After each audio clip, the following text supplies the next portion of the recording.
Good evening, everybody. The time is now 8 o'clock, and I'd like to welcome everybody here to the College of Complexes. My name is Tim. I'll be the one presenting tonight. Bram will be moderating. Now, the first order of business is the college does have some rules, which means, what are they? Come on, you guys know these. One fool at a time. Let's repeat it again. One fool at a time. And the second rule is no personal attacks. Let's repeat that again. No personal attacks. Oh, well, we can be a little liberal in the policy. I can take it. Oh, yeah. We might have to do a little nonviolent protest with you tonight, Charlie. I figure you're going to have to go home at 10 o'clock or something. Oh, no, I don't have to go home till 10 o'clock. Babysitter or something. Well, yeah, I know. It's we got a lot of guys. Never mind. I'm ahead of the game. All right. We have a format that we follow. The first part is we have announcements. The second one is we have the presentation. The third thing is a question and answer period, and it's questions. And then we have our infamous rebuttal period where you guys will be timed for a certain amount of time to give rebuttals tonight. Tonight's topic is 198 ways of protest, aka I'm going to tell you a little bit about the revolution in Tunisia, the Arab Spring, some more about the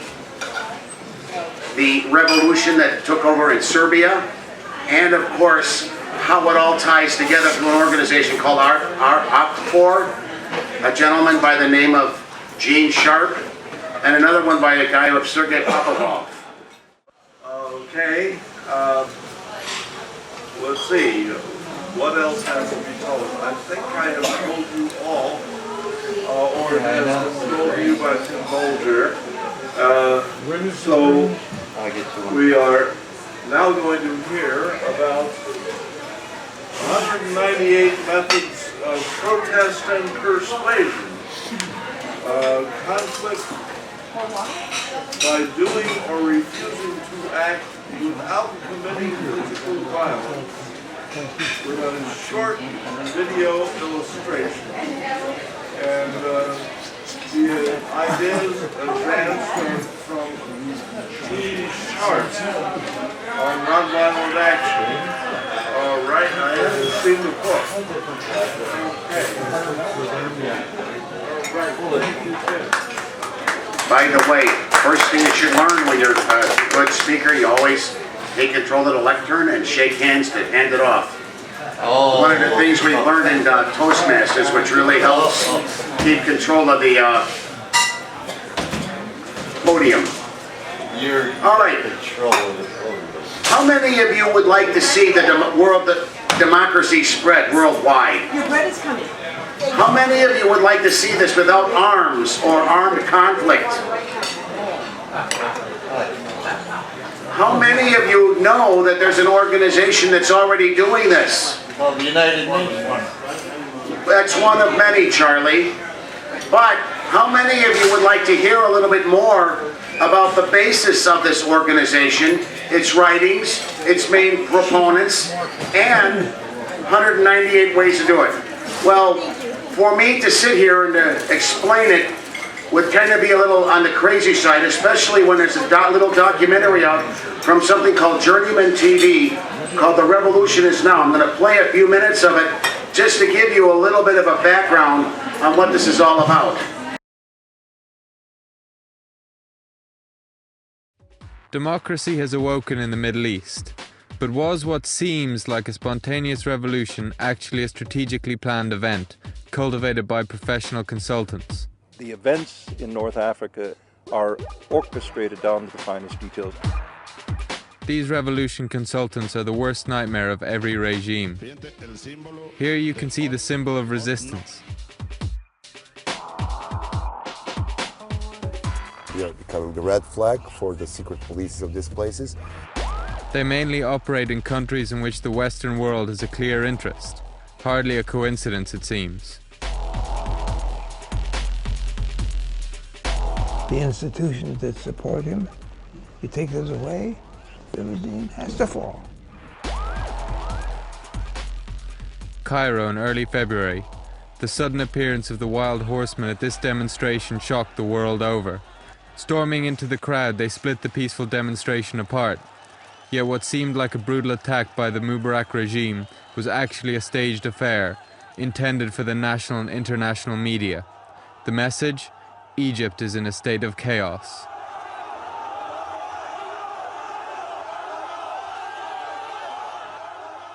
Provoked by these false attacks, demonstrators reacted with violence and the situation escalated.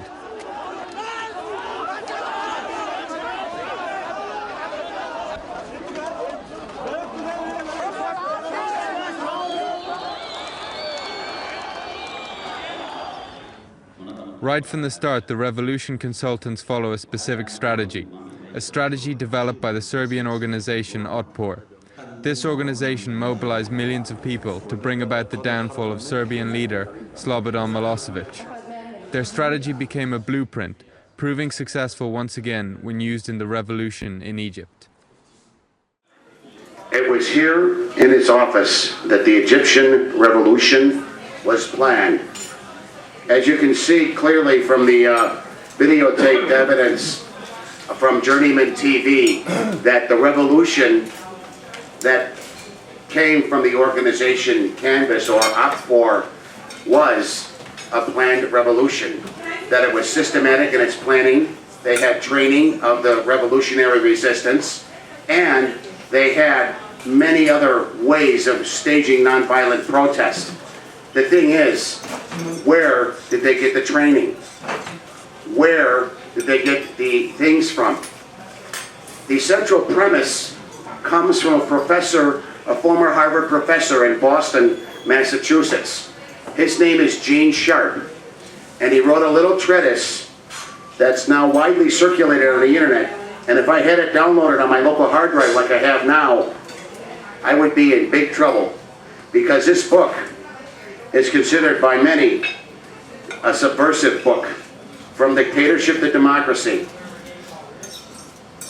And it's by Gene Sharp, A Conceptual Framework for Liberation, 4th U.S. edition by Gene Sharp, from the Albert Einstein Institute.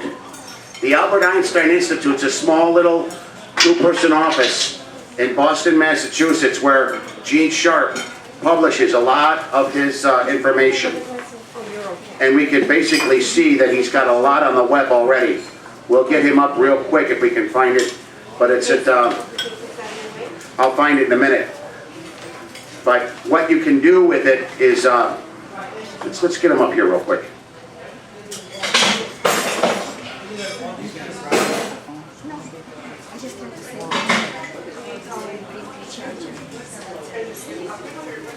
Albert Einstein Institute at Google.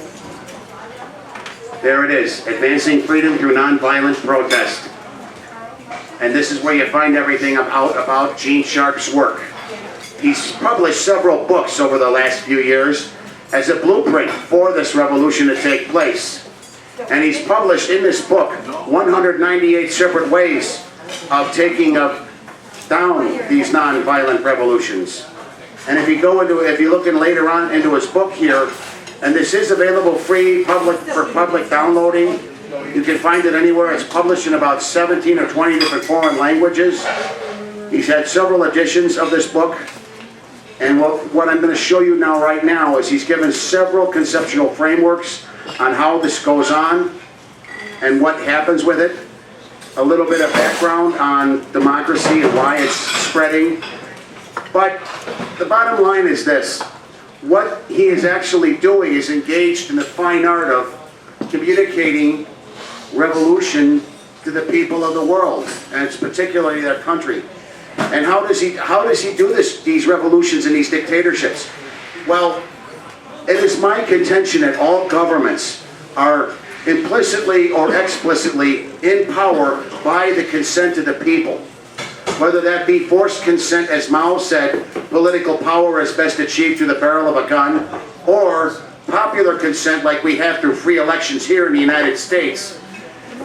All governments need some form of political power or support from their people. whether it be respect for the law or the military or the respect of the barrel of a gun at the end of a thing. All governments are in some form or another in power because of the consent of the people. And to change a government, particularly a dictatorship, there's normally pillars of power that are engaged in that government. Particularly, you might have on the one pillar the military, on another pillar you might have the industry, on the other hand you might have several interest groups.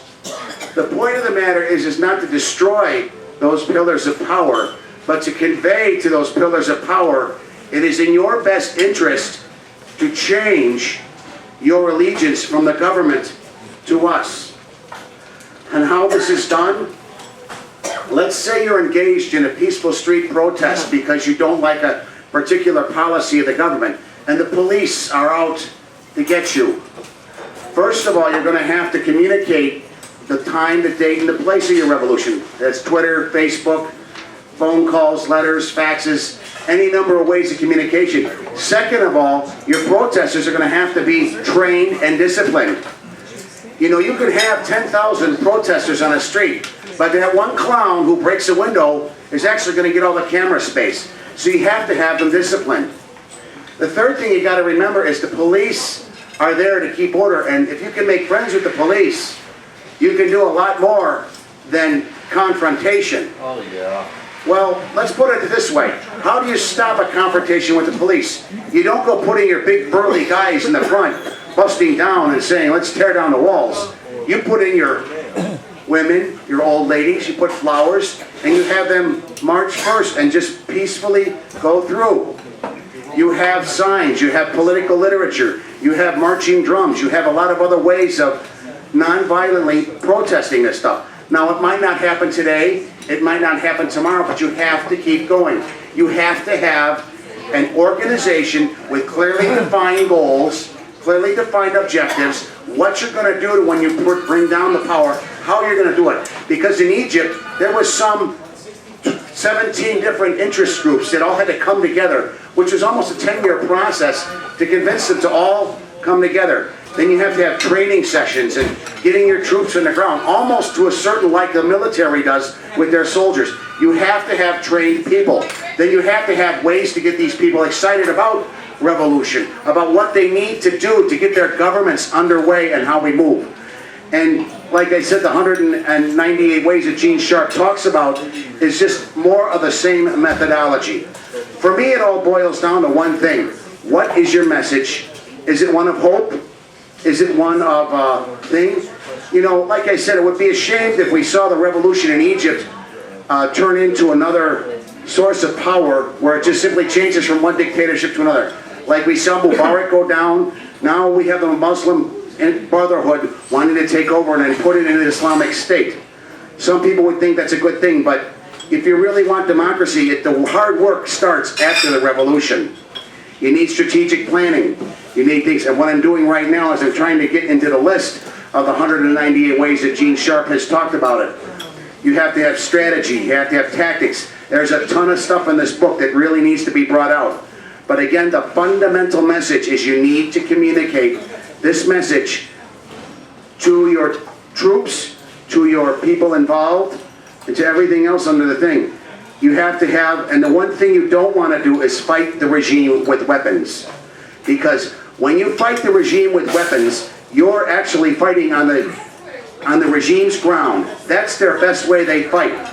When you get power, they usually have the bigger guns, the bigger weapons, and the bigger things, and they have more and more power in that realm for resistance in the military sense. They can't fight street protests and street crowds. And again, you have to have formal statements of public speeches, letters of opposition of support, declarations by organizations and institutions, signed public standards, groups or mass meetings. And a lot of you guys who are in unions and stuff know all about this. You have to organize your employees. You have to organize people to get involved in these types of things. And to be honest, you know, as you go on further and further, you know, it's slogans, caricatures, and symbols, leaflets, banners, posters. You know, I mean, this is all basic stuff that any political movement will be doing. And all Gene Sharp is doing, he just wrote a handbook on how it all happens. And when it's taught in a revolutionary training school, and when the ideas spread fast, the revolution can go forward farther and farther. And the one thing that's nice about these homegrown revolutions, when the people finally overthrow the dictator, they had no outside help, no armed intervention, and we did it ourselves. We can claim to this.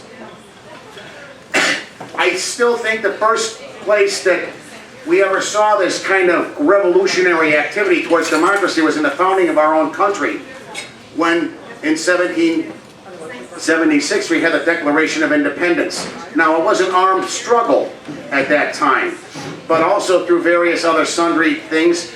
It was called the Age of Enlightenment, and it was brought in to bring a democratic institution into being. And remember, at the time, the only other form of government that most countries knew was the king. So we were a rather radical country at our time for having a democratic form of government. I think the single biggest action that helped get the United States into a peaceful transition of power was the retirement of George Washington, and how he then said, okay, I am out of here, I'm turning the power over to somebody else, and there was a peaceful transition of leaders. And now we do it every 4 years through the process of presidential elections. And elections have only been just a recent 200 to 300 year phenomenon, and they started here in the colonies with, town meetings, and we had a long democratic institution even before the British came over and took over the colonies. Through our town meetings, limited government, and the citizens were involved. And it was largely like that. In his book, the Alexis de Tocqueville had brought out the very fact in the United States that, we are a country of immigrants. We are a nation of joiners. We have and form associations, and we form groups together to promote ourselves, and that the citizenry was involved. I think that same description since about the 1830s still applies today. I know a lot of people complain that they're not involved, but I've definitely seen a lot more involvement today with the proliferation of associations, the groups on the internet, and the very organization I'm in definitely, which is called Postmasters, which helps people speak in public real well. And I still think that we're a nation of immigrants and a nation of joiners. And the best way that we can move forward is through a democratic framework. Now, I know that there are things like power, corruption. We have in the Chicago area the Democratic machine. We have lots of ways that politicians get into power. But it's nothing new. We had Tammany Hall in the late 1800s. We had the two aldermen, Hinky Dink, and what's the other guy's name in the first ward there for a long time in Chicago? John Coughlin and Hinky Dink, right? John McKenna, and like I said, some of you guys know more about this than I do. But the point of the matter is, at some point, they were voted out of office, or the police had cracked down on them and were moved forward. We even had a time here where our city was taken over by organized crime by Al Capone, and he was eventually brought down through tax evasion. The point is that we have a rule of law, we respect that law, we respect the courts, and we implicitly consent to being governed by the United States of America and its laws, rules, and regulations. And if we don't have that consent, we're thrown behind bars, or we break the law. The thing is, how do you convince a group of people who live in a dictatorship where the rules are much more harder to follow, where the rules are much harder to do, where everybody is out, where there's a surveillance society? Well, the first thing is that what a dictatorship wants to do is isolate its citizenry from one another. It doesn't want them talking. It wants neighbor against neighbor. It wants things. And one of the first lessons that you're going to learn with OPFOR and other these things is that you're a community. You have power when you get together as a group or a community. And like I said, for many of you, this is nothing new. Community organizing, getting things together. Like I said, leaflets, pamphlets, books, internet postings, Facebook, Twitter. It's a lot easier today to organize. You can have group representations, elections. There, don't forget, you've got the nonviolent forms of picketing. You have the stuff that was done in the nonviolent ways of the civil rights movement. And sure, you're going to have your clowns who come in and say, oh, we're going to bomb something or we're going to do something. Generally, people do not like violent protest. And it's only as a last resort when the powers that be, like that's happening right now, that Middle Eastern country, Syria, where the dictatorship has gone to such great lengths to stay in power and it's willing to kill its own citizenry, then that's the time when you may need to get into some form of revolution against the government. But I think it's a last resort, and I think that if anything, we should stay out of the revolution business as far as interventions are concerned.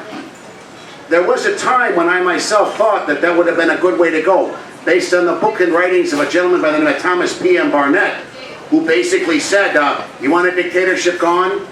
We can take him down. The United States military is the best in the world and can take down any dictatorship. But again, what happens afterwards? You have to rebuild the country. You have to get its civil institutions involved. What's nice about this nonviolent protest and the ways that it works is that the citizens of the country are doing it themselves, which means that in the rebuilding phase after a dictatorship falls, the people of the country are so invested in the process already. Hey, we overthrew our own guy. We can rebuild our country our own way through our own democratic elections. And the funny thing about globalization is that this book by Gene Sharp, which was published in the early 90s and now is available for download on the internet, is considered by some governments the most subversive literature on the planet. Iran, in and of itself, has a book out where he takes this little two-person organization in Boston and says, these guys were financed by the CIA. These guys were crazy to get in here with these governments. These guys came in and did. I say baloney. This book is actually pretty powerful stuff. Now, let's get into the origins of the writings of Gene Sharp and why he wrote this book, From Dictatorship to Democracy. He actually saw the decline of the dictatorship under Slobodan Milosevic in Serbia. And he witnessed the downfall of several of the communist states. Many of you remember the fall of the Berlin Wall. To me, that wasn't the big event of that year. 11/9/89 was much bigger than what I call 9/11. Because 11/9 was when the windows went up and the walls came tumbling down. Not only did we see the fall of the Berlin Wall, but that was preceded by the introduction of the Windows operating system, which facilitated communication ideas, faster downloads of books, things like this. And don't forget, in 1996, when Netscape went public with the browser called, with their first web browser called Netscape Navigator, was able to get all this stuff available to people through a download through a phone line. And when you have the phenomenon of globalization, as we all know, it can spread ideas faster, quicker, and cheaper than any way else, which convinces me that it only takes two people running an office out of Boston, writing subversive literature, and it's been tested over time that they can do this without government financing. The book From Dictatorship to Democracy was written because Gene Sharp was asked to come to Burma. He didn't know anything about Burma, so he had to write a more general book on what the process was to overthrow a dictatorship. What the process was to do this. Now, I'm going to bring up another video from the gentleman who learned and overthrew this dictator. This is from a TED Talk in 2000, just very recently, a TEDx conference.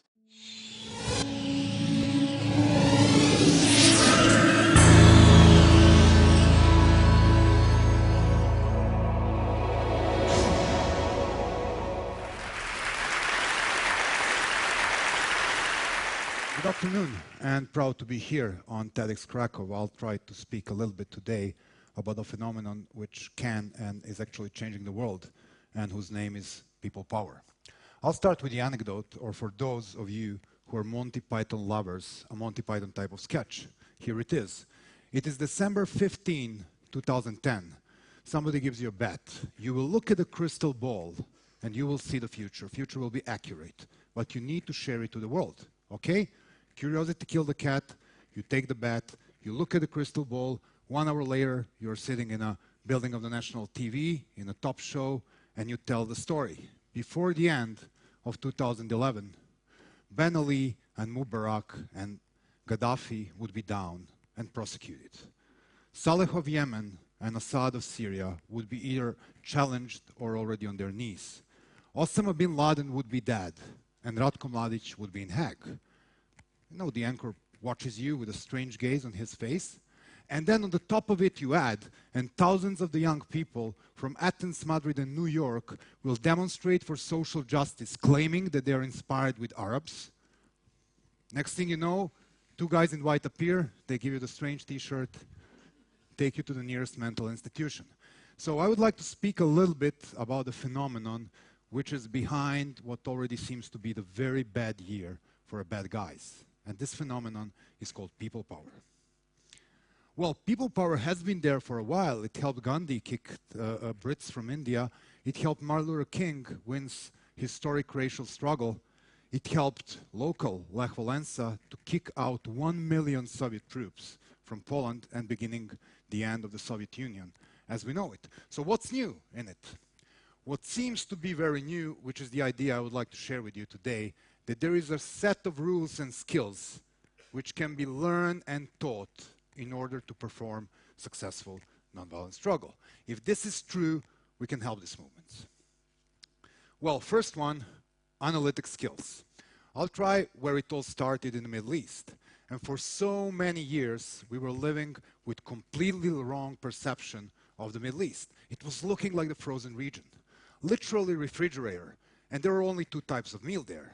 Steak, which stands for a Mubarak Ben Ali type of military police dictatorship, or a potato, which stands for Tehran type of theocracies. And everybody was amazed when the refrigerator opened and millions of young, mainly secular people step out to do the change. Guess what? They didn't watch the demographics. What is the average age of Egyptian? 24. How long Mubarak in power? 31. So this system just obsolete, they expired. And young people of our world have awakened one morning and understood that power lies in their hand. The rest is the year in front of us. And guess what? The same generation Epsilon, with their rules, with their tools, with their games, and with their language, which sounds a little bit strange to me. I'm 38 now. And can you look at the age of the people of the streets of Europe? Seems that generation Epsilon is coming. Now, let me set another example. I'm meeting different people throughout the world, and they're, academics and professors and doctors, and they will always talk conditions. They will say, people power will work only if regime is not too oppressive. They will say, people power will work if the annual income of the country is between X and Z. They will say, people power will work only if there is a foreign pressure. They will say, people power will work only if there is no oil. And I mean, there is a set of conditions. Well, the news here is that your skills bring in the conflict seems to be more important than the conditions. Namely, skills of unity, planning, and maintaining nonviolent discipline. Let me give you the example. I'm coming from a country called Serbia. It took us 10 years to unite 18 opposition party leaders with their big egos behind one single candidate against Balkan dictator Slobodan Milosevic. Guess what? That was the day of his defeat. You look at the Egyptians, day 5 on Tahrir Square, they get rid of their individual symbols, they appear on the street only with the flag of Egypt. I will give you a contra-example. You see 9 presidential candidates running against Lukashenko, you will know the outcome. So unity is a big thing, and this can be achieved. Same with planning. Somebody have lied to you about a successful and spontaneous nonviolent revolution. That thing doesn't exist in the world. Whenever you see young people in front of the road trying to fraternize with the police or military, somebody was thinking about it before. Now, at the end, the nonviolent discipline, and this is probably the game changer. If you maintain nonviolent discipline, you will exclusively win. You have 100,000 people on a nonviolent march, you have one idiot or agent provocateur throwing stone, guess what takes all the cameras? That one guy. One single act of violence can literally destroy your movement. Now, let me move to another place. It's selection of strategies and tactics. There are certain rules in nonviolent struggle you may follow. First, you start small. Second, you pick the battles you can win. It's only 200 of us in this room. We won't call for the March of Million, but what if we organize spraying graffiti throughout the night all over Krakow city?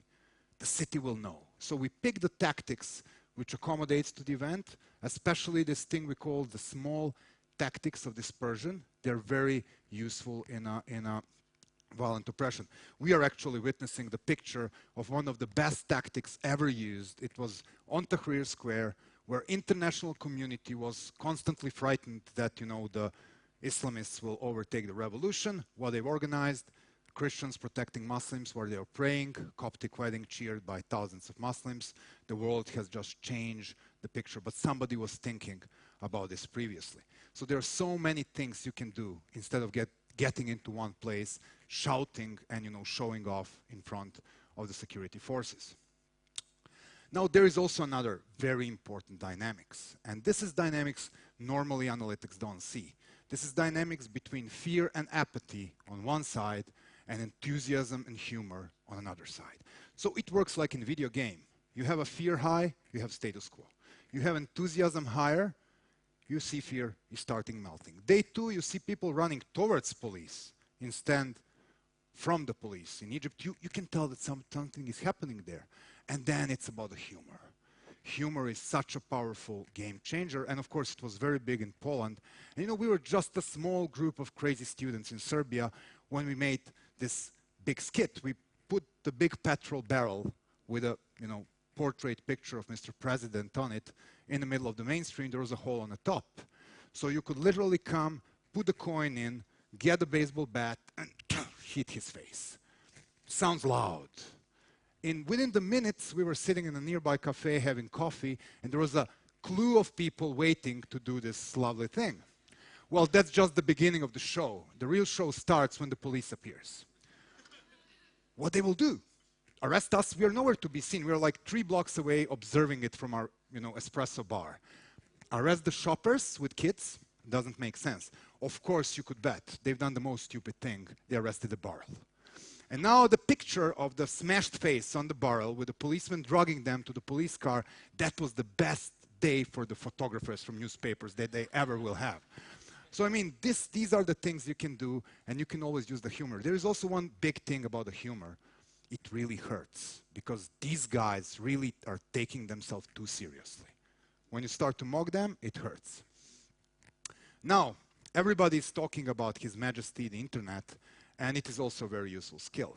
But don't rush to label things like Facebook revolution, Twitter revolution. Don't mix tools with the substance. It is true that internet and new media are very useful in making things faster and cheaper. They make it also a bit safer for the participants because they give the part of anonymity. We are watching the great example of something else internet can do. It can put the price tag of state-sponsored violence over nonviolent protester. This is famous group we are all Khaled Said, made by Wael Ghonim in Egypt and his friend. This is the mutilated face of the guy who was beaten by the police. This is how he became the public, and this is what probably became the straw which broke camel's back. But here is also the bad news. The nonviolent struggle is win in the real world, in the streets.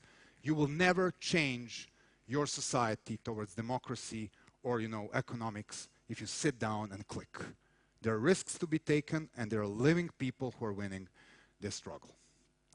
Well, million-dollar question. What will happen in the Arab world? And though young people from Arab world were pretty successful in bringing down 3 dictators, shaking the region, kind of persuading clever kings from Jordan and Morocco doing substantial reforms, it is yet to be seen what will be the outcome. Whether the Egyptians and Tunisians will make it through the transition, or this will end in bloody ethnic and religious conflicts. Whether the Syrians will maintain nonviolent discipline faced with a brutal daily violence which kills thousands already, or they will slip in a violent struggle and make ugly civil war. Will these revolutions be whole, like through the transitions and democracy, or be overtaken by military or extremists of all kinds? We cannot tell. Same works for the Western sector, where you can see all of these excited young people protesting around the world, occupying this, occupying that. Are they going to become the world wave? Are they going to find their skills, their enthusiasm, and their strategy to find what they really want and push for the reform, or they will just stay complaining about the endless list of the things they hate? This is the difference between two towns. Now, what the statistics has. My friend's book, Maria Stefan's book, talks a lot about the violent and nonviolent struggle, and there are some shocking data. If you look at the last 35 years and different social transitions from dictatorship to democracy, you will see that out of 67 different cases, in 50 of these cases it was nonviolent struggle which was the key power. This is one more reason to look at this phenomenon. This is one more reason to look at the Generation Epsilon.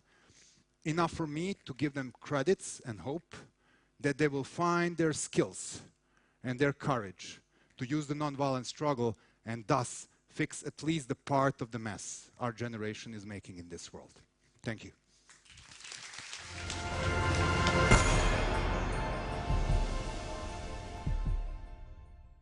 Again, Sergey Papovich from the Revolutionary Training School from Optor, located in Serbia. Now, let's go over some key points that he had talked about. First of all, that it was demographics that changed the Middle East. In a lot of cases, he is right. The average age of the young people in the Middle East, or the median age, is between 18 and 25. And it was like that here in the 60s in the United States. And what happened in the 60s here in the United States? Not only did we send a man to the moon, we had our civil rights legislation. We had the rise of the flower children. We had many reforms, but it was done because the young people went out into the streets, protested, and they were able to move on. The problem is, for me, is that a lot of these young people who are so idealistic got into power and became turncoats. But that's a story for another day. In the Middle East right now, I think conditions are about as right as they were under civil protest that we saw during the 1960s. Many of you are old enough to remember some of those times, particularly the year 1967, when they had a lot, like the Hells Angels came in, and you had a lot of the Woodstock, you had many other good things and bad things happen at the same time. And also you have to remember too that we landed on the moon not too much longer after that. A very turbulent time, but also a time of hope and a time of change that our country had. And I think the Middle East right now is ripe for that change. Whether it be the group of Islamic fundamentalists that does it, or a group of democratic, peace-loving people who come in and make that change, it's all down to the power that the people decide, the consent that they give that government. It is wise to end this talk on the words that our Lincoln restaurant and Abraham Lincoln, ending from the Gettysburg Address, that government of the people, by the people, and for the people shall not perish from this earth. Now, if you want to see the list of 165 protests, we can get into that a little later on through the Q&A. Bram, if you're ready, I will now take your questions.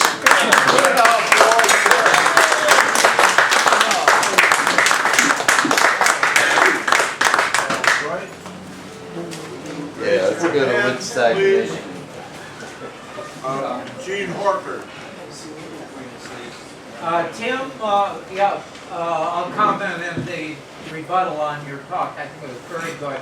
But let me ask you this personal question. Have you I know you've been on Toastmasters and so on. Have you yourself participated in nonviolent protests recently?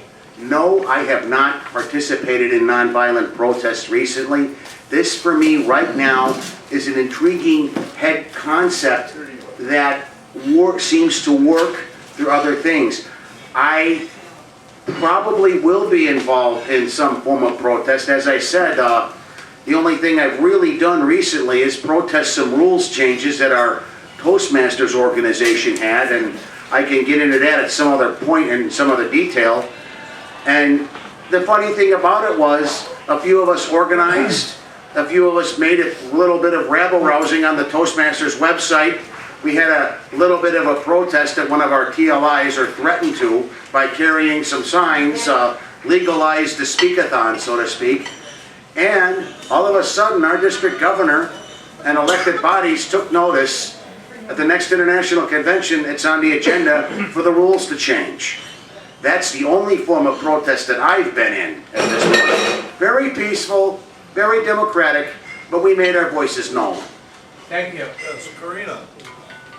North Korea.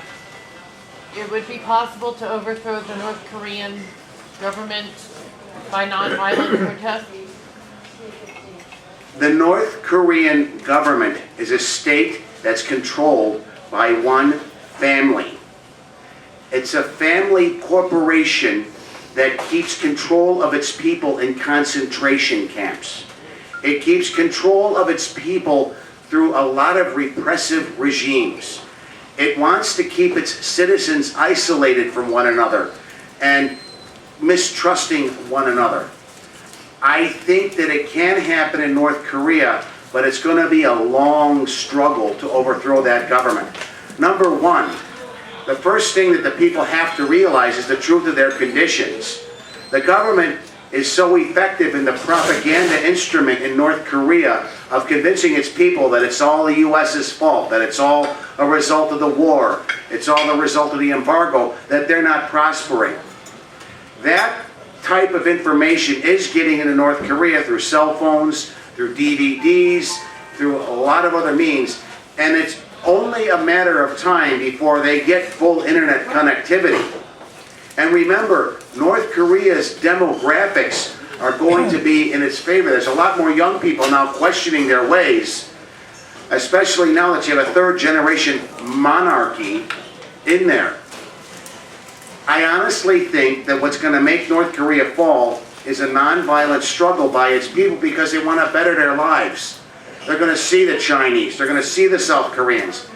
And if they could ever get it through their head that they can be, that they're a cheap source of labor and they have a big zone of trade that can go right through it, they could prosper almost overnight. If you remember, South Korea was maybe 50 years ago a backward country, much like Singapore. And the funny thing about this internet is that a country can prosper almost overnight through the information age. And it is something. Karina, I don't know how long it's going to take, but I think it could be done. Yes, it would be a lot more effective if foreign intervention came in, took down the government, but then you got the problem of having the liability of rebuilding the country. I think if people can take it down themselves, it might be a matter of 10 or 15 years, and it's going to start by small groups of people getting together, being subversive. The government will crack down on them, but it will come through. A lot of places where it started was actively through churches, believe it or not, through people getting organized block by block, person by person, and it's almost like you got to organize a union of citizens in South Korea against a corrupt regime. Have I answered your question? Yes, Yeah. Jim Katie. Oh, Yeah, can you stand and speak loudly, please? yes, I'll speak loudly. The Serbian group, like the first one who was training the Egyptians, and this guy who was just speaking last. What's their website? How do you find them on the internet? Well, what you can do is just go OP, just put OPTUR, O-P-T-U-R, Wait a minute. O-P-T-U-R, yeah. and just Google Serbian Revolution or Revolutionary. The best way I found it, Google revolutionary training consultant. What a business card. What a business card to be. I actually help bring down dictatorships. What do you do for a living? Revolutionary consultant, Ooh, I like the sound of that. Timothy J. Bolger, revolutionary consultant. During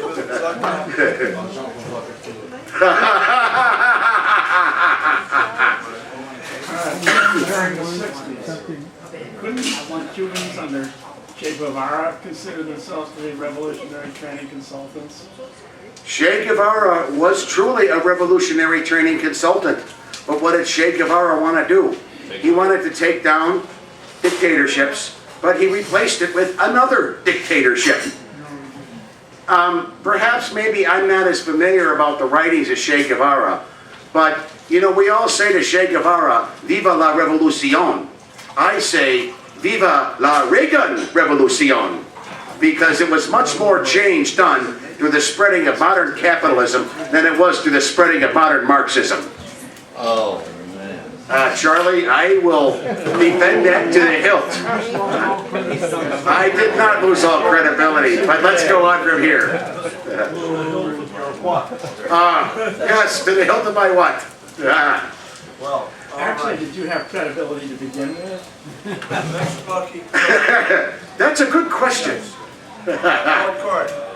I just want to mention one thing. You know, the Palestinian struggle for freedom has been going on for years and years.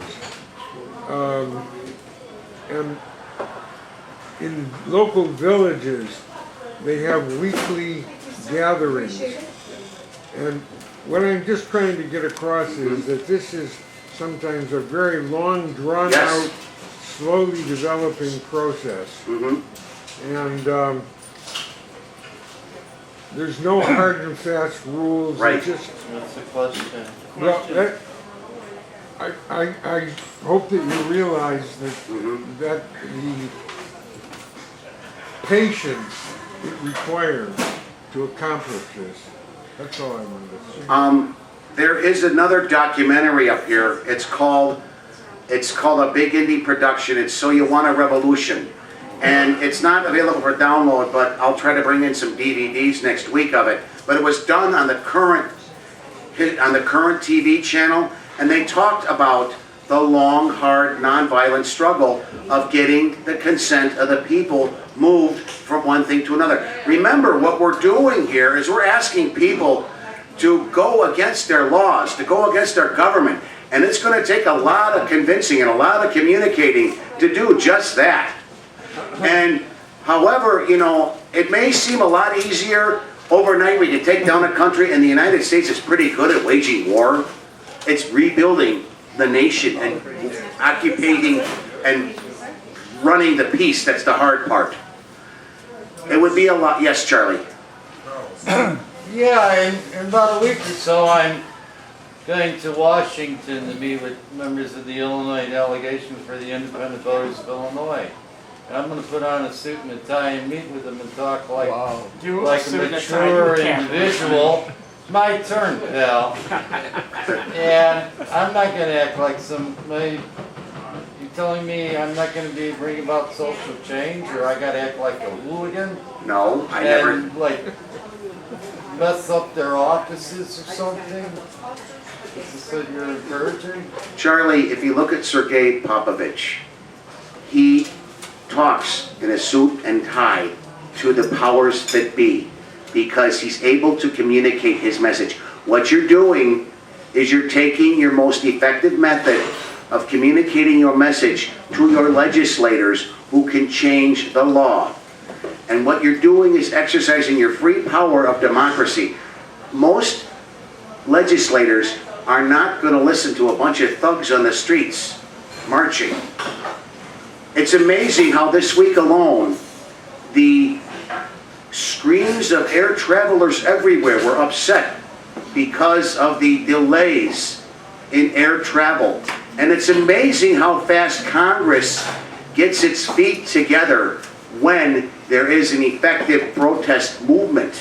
And what it was simply phone calls, emails, faxes to their congressman, hey, we're upset about the delays. You guys aren't doing your job. And they were able to effectuate political change fast. But the Congress would not listen to the people until the pain was actually started. The one thing you have to realize is that in a democracy, you're not going to get everything you want. There is an art of compromise that comes in.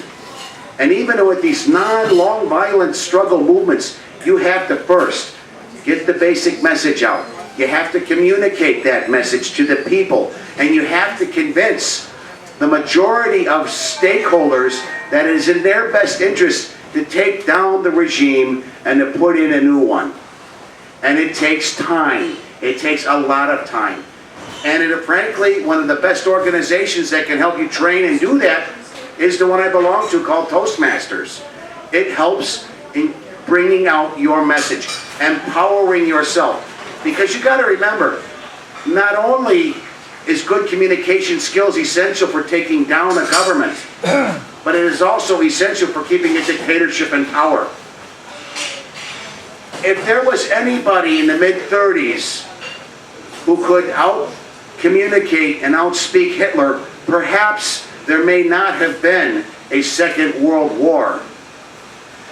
A good speaker is far more effective than any guns, any political power or democracy, anything else. As we've heard it said before, Charlie, the pen is mightier than the sword. Next question.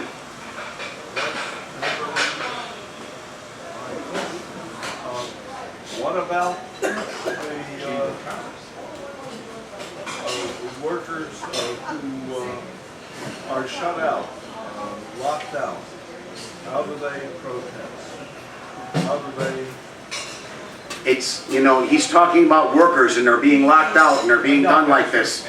You know, in a lot of cases, it's easier to take down a modern corporation than it is a dictatorship.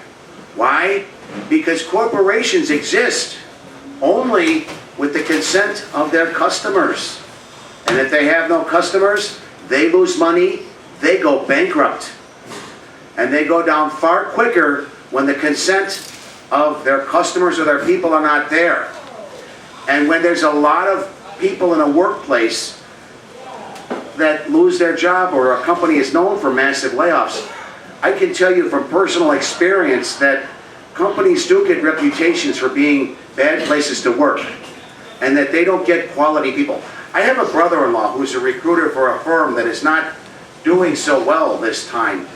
And he's trying to get young people to work for them, and he just says, look, why should we go here? We got a much better offer, even though it's not as much money as you're offering, but I may be laid off in 2 or 3 years. I want a real career.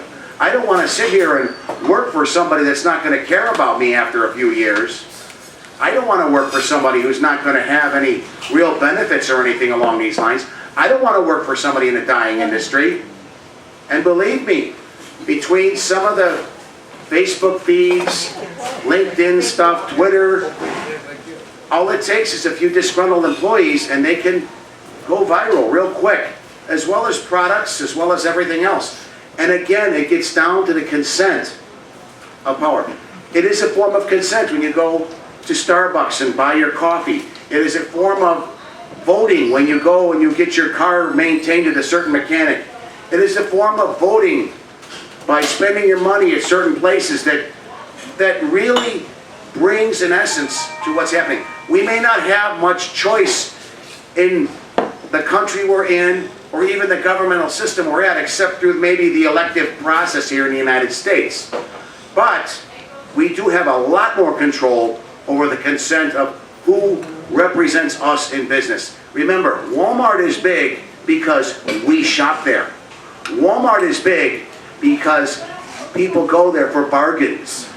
People go there basically because the citizenry of a small town has consented to go to Walmart and not patronize those downtown businesses.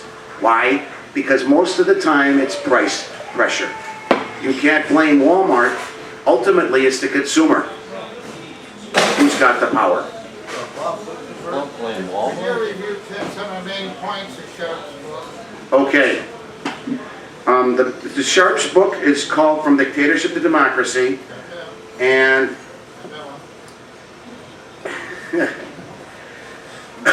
I've read this book cover to cover twice, and I'm going to briefly go up to the table of contents here just to give you a little bit of the flavor of what it's about. It's going to take a minute to scroll up. And like I said, Bob, it'll be working. I got the projector off, so I'll just basically go through it on a more of a quick thing. Now, what Sharp basically talks about in his book is mostly things like facing dictatorships realistically, the continuing problem, freedom through violence, coups, elections, foreign saviors, and facing the hard truth. It's not sometimes in a country's best interest to have a foreign intervention. And sometimes it's not even good to negotiate with a dictatorship, because there are a negotiated surrender, agreeable dictators. What kind of peace are you going to get in the end? What comes, where comes the power is another topic covered in the book. The monkey master, is it necessary sources of political power? It's basically the centers that hold the keys to the country. The military, the industrial powers, the people that wield the influence, or as Occupy likes to call it, the 1%ers. Dictatorships do have weaknesses though, and the one thing you have to realize is that their biggest weakness is they don't like to be criticized. They don't like to be made fun of. These guys take themselves so seriously, as Sergey Papovich puts it, that humor is one of your best weapons to bring them down. Another topic is exercising power. You know, how do you organize this nonviolent struggle? The discipline required, the openness, the secrecy that you have to maintain sometimes on the leadership, especially if the government's got an extensive spy network. Democratizing these. The need for strategic planning in these organizations. Why you have to plan and organize and get the resistance movement communicated properly. Planning strategy. Planning for democracy. If you're going to take external assistance, what are you going to need? Planning campaign strategies. Spreading the idea of non-cooperation. And then, of course, adhering to the strategic plan. How are you going to apply political defiance, such as selective resistance, symbolic challenge, spreading the responsibility to other peoples, and maybe having to shift the strategy. What about what happens when the dictatorship disintegrates? And you're going to have escalating freedom. How are you going to handle success responsibly? And what's the groundwork for durable democracy? Threats to a new dictatorship, blocking coups, constitution drafting for it. That's exactly what's going on in Egypt right now. And there's a lot more, such as the methods of nonviolent action and a little bit of the history of this thing. As a matter of fact, a couple of the 198 methods that are in there are basically in Charlie's little handout. And you'll see a lot of them are just that. Strikes, walkout protests, sick, such as everybody calling in sick at once. There's a lot of ways to take your consent away from the governed. Have I answered your question? Yes, Chart. Go ahead.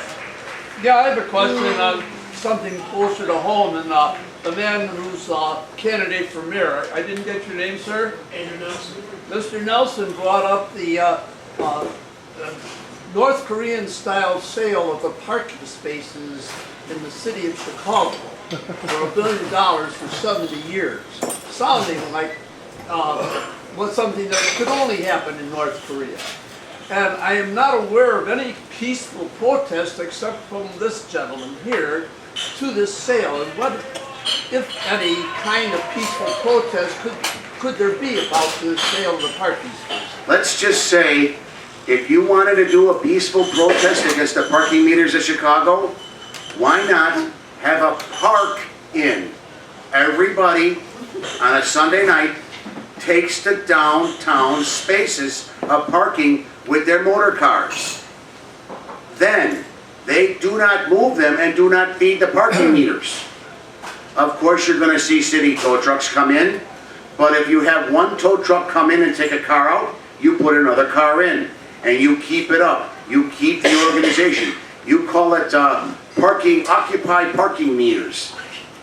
Something like that might work to get a non-violent protest of the thing. Now, the city would be very busy in its court system. The city would be very busy with enforcement, but if enough people came in and parked, the city council might just look up and say, hey, we got to reject this contract. This sounds like a job for flash mob. Yes. Yeah, so where, if you do this parking, where are you gonna get the 150 or 200 bucks per car that's towed away to get them out of it? Well, let's look at it this way. What about an underground network of fundraising, crowdfunding through Kickstarter, for example? Private contributions. We want the parking meters gone. It's going to take some time. Park your car downtown, and if you have trouble with the fines, you know, if enough people get involved and you get a few law firms in, it might work. It's just speculation, but you can understand why. Well, just don't patronize those businesses in areas where you have to pay to park. Yeah, and that's another way to do it too. Get a number of people and say to the merchants, we're not going to deal with you as long as we have to pay to park. Right. And there are areas in the city where the merchants are hurting Right. because people are doing that. Yep. And that's probably one of your most effective ways. Neil, and then David Pratt. Okay. If you're going to focus on parking, the merchants are already being hurt badly, and a very important principle is not to alienate potential allies. That's right. So, in my own opinion, leaning on the merchants would be a bad way to go. But if you're going to have your park in, how many city lots are there for the pound? I have no idea how many city lots. Some small number. Right. I would suggest, again, hypothetically, of course, that if you're going to encourage crowds of people to just park, you have a smaller cadre of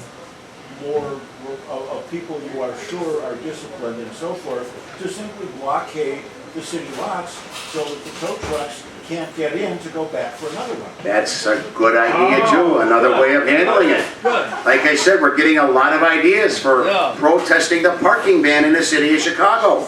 This is what Sergey Papovich does. Or you can stand in front of the tow trucks. That's true, another way of doing that, like they did in Tiananmen Square for a while. You can get humorous songs, remember? Hey, hey, tow them away, the Lincoln Park Pirates are we. Yeah, instead of having hundreds of people who park their cars and incur the tickets and all of that, which is all a good idea, by the way, why not just have dozens of people destroy the parking meter thing? Because, you know, that could be a way of doing it, destroying the parking meters, but then they've committed a felony called retail theft. They have police action coming down, and that is almost a form of violent protest that might incur a little bit more of the wrath of the Chicago police. You're not going to incur the wrath of the Chicago Police Department by parking violations. You will, though, by destroying property. Yes, Bob, what About violent protests, I guess you don't go along at all with Karl Marx's view that violence is sometimes justified in a revolution.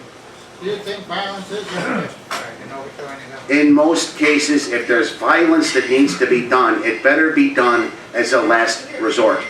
And like I said, Sergey Papovich just said, in the last 67 changes of government from dictatorship to democracy, there were 50 that were accomplished through nonviolent means. That means there's still 17 that were accomplished through violent means.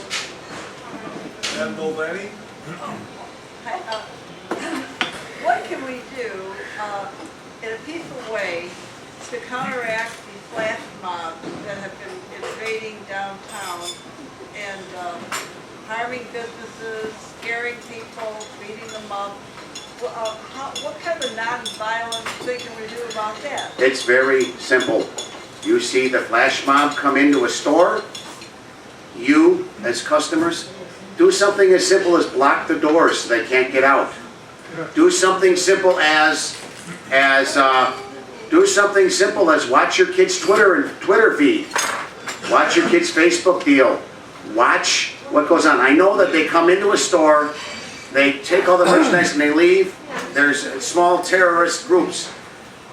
You know, these flash mobs and these other people are out for your public harm when they do something like this. I don't know the best way to do it, but I do know that when enough people get together and consent and say, hey, we're not going to take this. We're going to be safe. We want to be secure. It usually happens.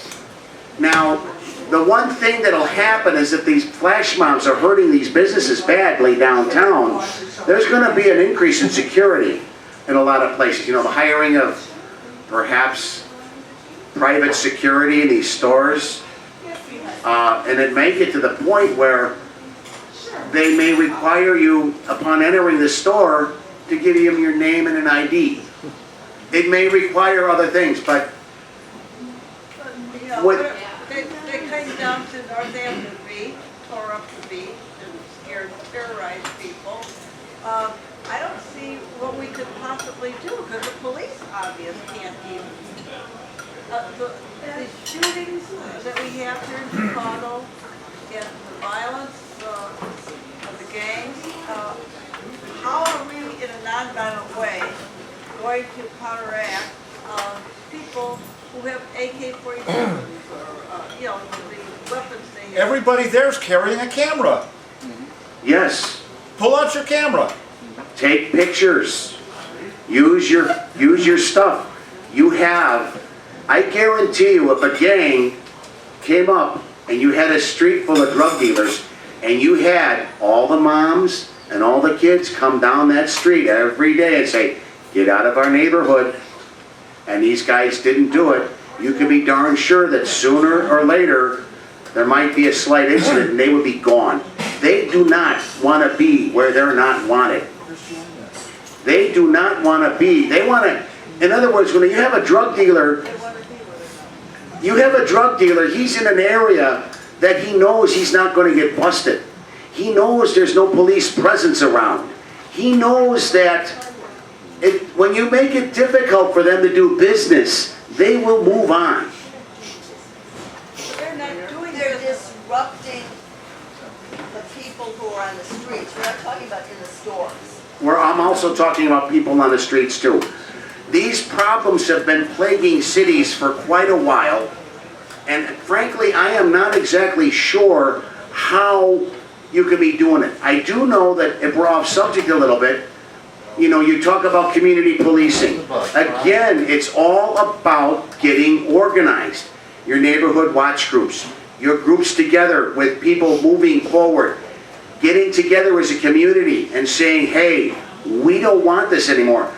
Parents coming together and being responsible for raising their kids. I'm not gonna say, I don't know enough about the subject, but I'm just saying, it's still gonna require similar methodology of bringing the community together, getting the consent of the residents to say, we don't want this. You may be going to your local police, maybe approving a tax referendum to bring more people on the streets, or more police on the streets, or maybe house cleaning your alderman or something along those lines that will force those changes. But the flash mobs are showing up where there isn't actually a community per se. The area where they're attacking is loaded with tourists, it's loaded with people who are not necessarily Chicagoans. They're suburban. And the businesses there, once they hurt enough, they'll find a way to stop it. I mean, I don't know how it's going to do anything crazier, but there are ways that this can work. I just don't know more specifics how to take care of it. Now, we got to move on to our next question, if you don't mind. Okay, look. Inside the city of Copenhagen, is the Free City of Christiania. It was an enormous army base which was decommissioned, and by the time the bureaucrats decided what to do with it, there were 4,000 squatters living there. And for decades, there were zero police in Christiania. And after, at one stage, about 10 or 15 years into the existence of the community, a bunch of bikers moved in with all of the ugliness that you expect and bad drugs and so forth. Christiania has no problem with soft drugs and has very strong social sanctions against hard drugs. And they told the bikers, we don't want this stuff here, please go away. It took about 2 years, but they did. They left. And Christiania is still there. The Free State of Christiania is still in the middle of Copenhagen without police. Wow. But isn't it more of a homogeneous Okay. group? All right, let's go on. Let's go on. You talked about a popular movement, and you also talked about an increasing group, a larger demographic of younger people, Right. Generation Y, millennial. Does that kind of imply that people like me, Generation X, which is a minority demographic, can't really be effective or? No. You need to learn what not only the younger people do, but what older people do. Most people today in their mid-20s are looking to start their lives. They want jobs, they want to get married, they want to have kids. People in your age and my age bracket are a little more established. We're looking to keep our careers going. We're looking to make a little money. We're looking to do things. And as you get a little older, you're looking forward to retirement. It's amazing what's going to be happening in the next 100 years with the demographic shift. The world's going to be getting a lot older. And I think it's going to imply a lot more stability. People like you and me do not have the revolutionary forte. We want a secure home. We want a place to raise a family. When a person gets a little older, it takes a lot for them to move. Right, but And my be question is when Generation X was in their teens and 20s, we were a minority. Right. So, would you... Minority. Minority, less of us than there were baby boomers. Generations as many of you as any other. Okay. I think... And so do you think it was possible for Generation X to... Not as far as demographics, no. As far as making changes, yes. Remember, it was Generation X that basically incorporated email, the internet, and online shopping into the homes of many people. In the early 80s, it was a lot of young fathers and mothers and people your and my age that you started this whole computer revolution. And now we're actually at the forefront of companies leading it. I still think that perhaps you're right in one sense, but in another sense, the world today, according to Thomas Friedman, has something called the super-empowered individual. Look at what two clowns did in Boston just last week. Just imagine what could have been done had they been doing good things. Yeah, Tim, you advocate these multinational corporations. You think they're wonderful entities. However, these are... It's coming, honey, okay? ...corporations who buy and sell the United States government, control third world countries, and then you give me a list of 198 ways I'm supposedly going to control this multinational corporation. None of these are going to work. Charlie, you bring down a multinational corporation by not supporting it. The one thing that a multinational corporation, like a dictatorship, hates is negative publicity. They lose customers. Okay? I'm not saying they can all be brought down, but you have to understand that even the power structure of modern corporations is changing somewhat.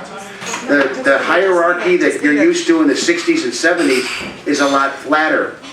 They're doing more with less. And that smaller companies are starting to rise up to take niche places today in a lot of the economic development of the world. Globalization for me has been a good thing. Yes, there are big banks that need to be brought under control. Yes, there need to be certain strict financial controls brought into the stock market industry, but it needs to be, generally, I like capitalism better than I like socialism. There needs to be a safety net. It's a matter of how much regulation you're willing to do. I don't like these Tea Party advocates to say no government. If you like that, then go to Africa where there is no government. And how do you like it there? No. You want rule of law. You want civil society. You want good schools so businesses can prosper. And it's time that a lot of these Republican clowns get their heads out of their butts and say government does do a lot of good things. All right. Is there anybody who hasn't had a question who has a question? All right. Point of information? Yes. Marxism-Leninism is the most extremely authoritarian right wing of anything called socialism. When you mean socialism, say socialism. Okay. When you mean Bolshevism or Leninism, please do not just say socialism. Okay, I'll say Bolshevism, Leninism. Like, I like capitalism, but I hate, as Adam Smith put it, mercantilism, which is what we have in these states now. Down with mercantilism, up with capitalism. All right, I think at this point, Ron, we got to get there. Let's, one more question, Ron? Travis has another question. Yeah, Okay. There was one corporation that I think was a multinational corporation, and the name, I can't remember at the moment, but somebody here I think will remember it. This company was it was a household name almost, and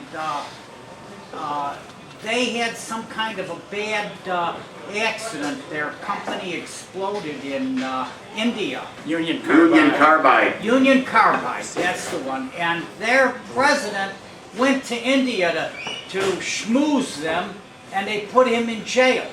To my knowledge, he's still in jail in India. In the meantime, I said to my knowledge, sir, one clue at a time. In the meantime, Union Carbide is no longer in existence. All right. So that is an example of one corporation that was taken out. Okay.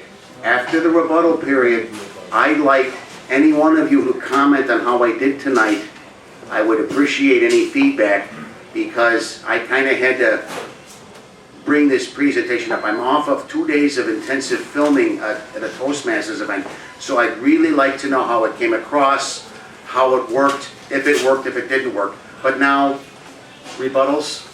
Yes, thank you, Tim, for... Appreciate you letting me speak tonight.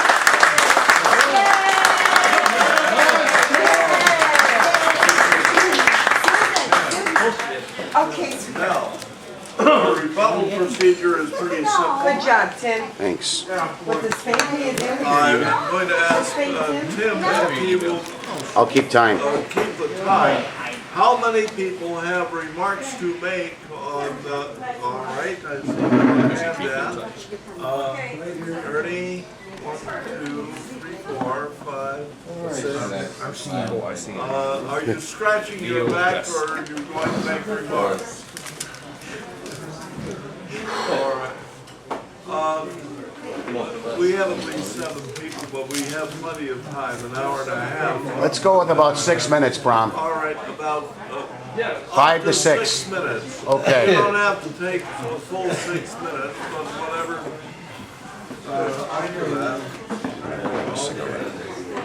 Aren't you glad Billy's not here? Aren't you glad Billy is not here? Yes, Joe Mayer. Should be good. I have 2 instances of protest. One which is very apropos of most of us, and the other is dear to the heart of Tim. The first one is a very famous organizer in Chicago. His name was Saul Alinsky, who came up with this marvelous idea. Imagine yourself back in the early 60s when Midway was the best and busiest airport in the world. Airplanes had very few restrooms in them. People flying from New York or Boston or Dallas didn't have a chance to go to the washroom because they were always being used. So Saul Alinsky organized the piss-in. That's right. And his group would go into the washrooms at Midway Airport, the men's washroom, and they would stand before the urinals and in the stalls, and the people who really had to go, who were on the airplane and couldn't, rushed into the washrooms at Midway Airport, and everybody just was standing there. They couldn't go. Mayor Daley really reacted to that and caved in on 4 great issues that Saul Alinsky was trying to do. The other protest involves money, and I'm sure you're all aware, you've heard that David Koch of the Koch brothers is going to buy the Chicago Tribune, and that is a form of protest. It's using money to be able to use the propaganda to put their agenda forth. We don't have that capability. We don't have David Koch's money, but we can work on it. Another form of violent protest that was effective yesterday in Dhaka, Bangladesh. There was an 8-story factory which collapsed and burned. 304 people died in the incident. Unknown number of injured people. They were able to rescue 72 people so far, and they're still looking for bodies. Now, the rest of the workers in the garment factories in Bangladesh mounted a spontaneous protest, and they destroyed 3 other factories in the city and 2 in one of the nearby suburbs, and they smashed the windows of automobiles there. They did a marvelous job, and it was very effective. The government immediately reacted by arresting the people who owned the building that collapsed, and promised, of course, to have an investigation. That sounds familiar, doesn't it?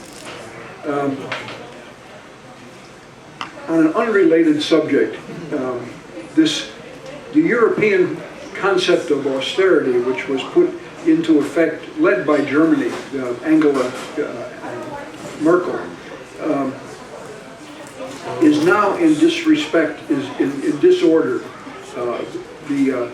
Angela Merkel herself said we have to cool it. We can't insist on this terrible austerity. And she said that we have to change the name of the word austerity. She said we have to don't make it a word of disrespect. This is in today's New York Times. Read it, it's pretty short. Like Ms. Merkel, the European Union shuns the word austerity, which has been banished from the official lexicon in favor of the technocratic euphemism fiscal consolidation. At a summit meeting in Brussels in February, the union's 27 leaders, who met just out of earshot of the thousands of protesting the austerity measures, responded to the public fury by endorsing, quote, the differentiated growth-friendly fiscal consolidation. And that's the code, of course, for the flexible policies that they use to tax the working people and make the budget cuts. A brief story. I was in Barcelona in Spain immediately after the death of Francisco Franco. In France, right across the border in Marseille, the French had arrested a Basque separatist and were holding him for the Spanish authorities.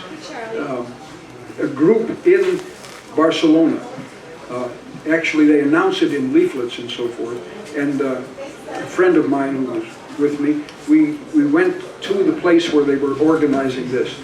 There were 7 people in this big protest, and along the flower market called Las Ramblas in Barcelona, there are barrios on either side.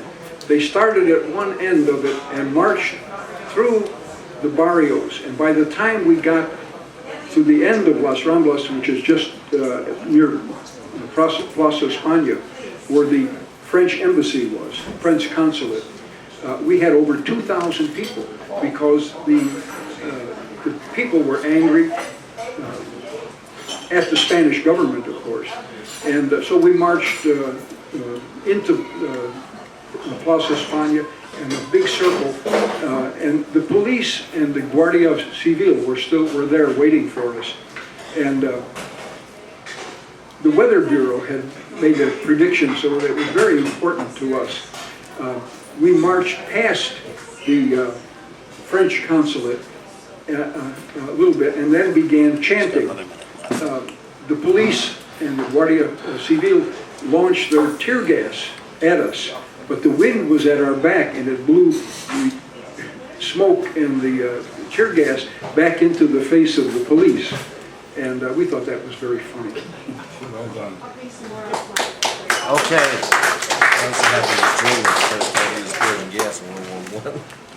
Yes, so Gene Orker. Well, thanks a lot, Tim. I was not familiar with that particular book, but I don't feel bad about that because I do a lot of nonviolent protest. And I'll tell you what, it's not about ego. Right. It's not about big shots. It's the opposite. It's the opposite of what our country has sort of gone crazy on, individualism. It has to do with community. It has to do with improving things for all people. If you're interested in that, you might go into this. If I could just mention Brad Little, Ron Basford,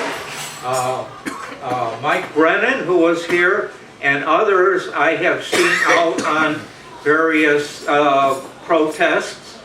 I just saw Brad Little on tax day. I didn't even know he was going to be out there. I was with a bunch of Unitarian Universalists giving out the War Resistor flyer about peace.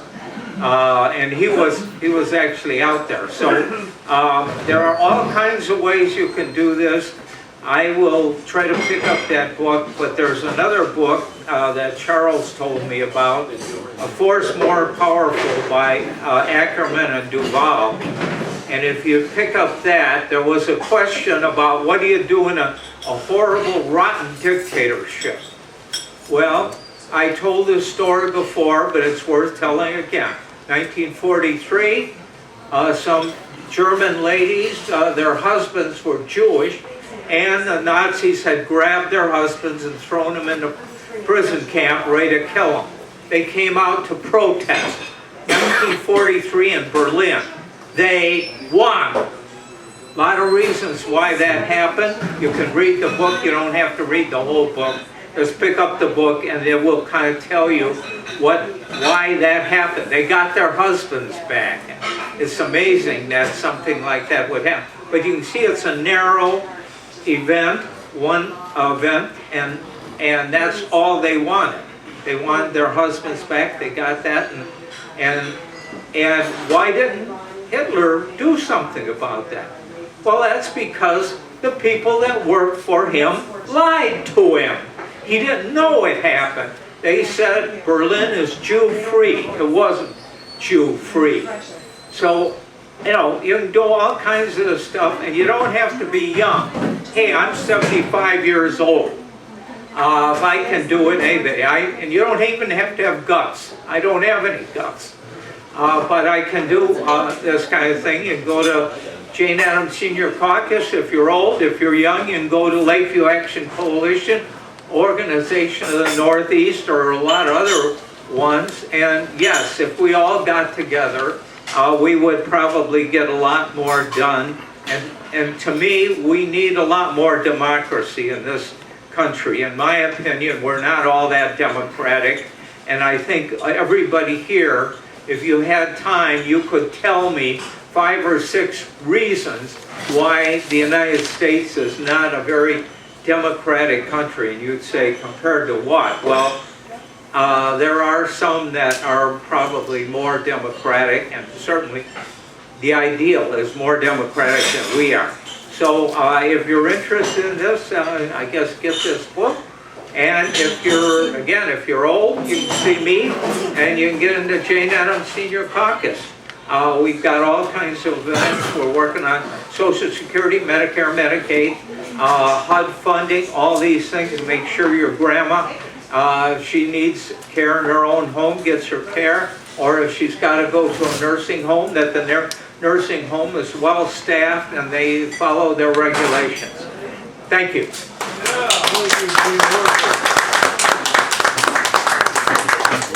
Good evening, I'm Andrew Nelson. I'm a candidate for mayor of the city of Chicago.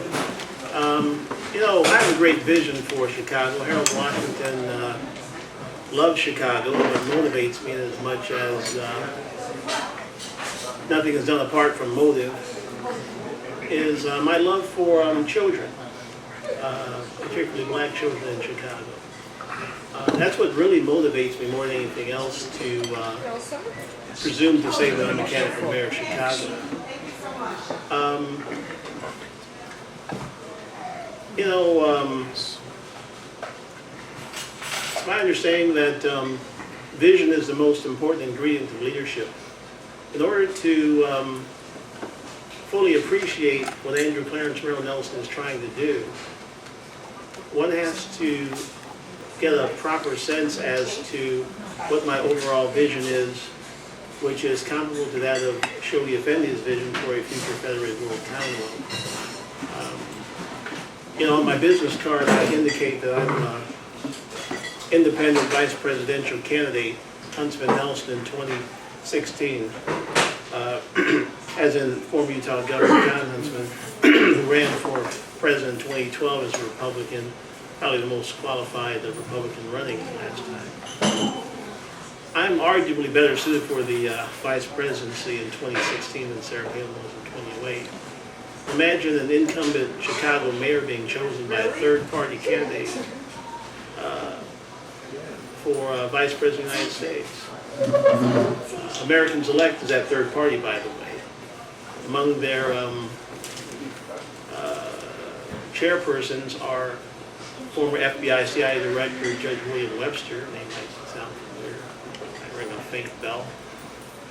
Former National Intelligence Director Admiral Dennis Blair, and first National Intelligence Director John Negroponte, a very illustrious. But I'm getting ahead of myself here. Actually, I'm running for mayor of Chicago at the moment, and I don't. I was born in Chicago in August of 1961. 12 days after Barack Obama was born. And I think we might have been conceived on the same night in November of 1960 when John Fitzgerald Kennedy was elected president. But I can just see myself on the stage there with our good friend Mayor Rahm Emanuel debating the issues as the time moves on. I'm not running down the clock. The lifespan of a human being is limited. And it's important to have a proper sense of time and timing because it really is possible for Andrew Clarence Merrill Nelson to be elected mayor of Chicago in 2015, and I'm taking full advantage of this opportunity.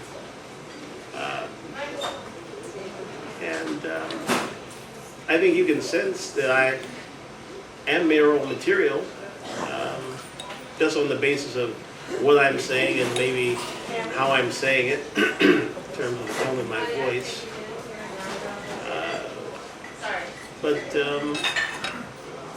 You know, if anyone has any questions or comments to make, I'd be very happy to respond. Yes, sir? What about the schools? I wrote a letter to Mayor Rahm Emanuel about 2 years ago advocating for a financial transaction tax to be levied against the Chicago Mercantile Exchange, Chicago Board Options Exchange, a Tobin tax, T-O-B-I-N tax, that would generate hundreds of millions of dollars, perhaps even billions of dollars annually of fresh revenue to be earmarked to pay Illinois property taxes for Chicago public school teachers first and foremost.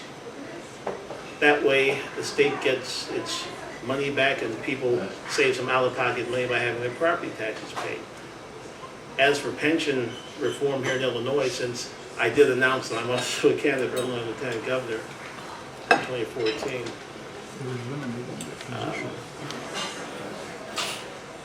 I believe that if that piece of legislation that was co-sponsored by State Representative Dave McSweeney and David LaHood, I think it's House Joint Resolution CA-18, which has to do with abolishing the office of Lieutenant Governor of Illinois, I suppose it would somehow redound to a referendum on the November 2014 ballot.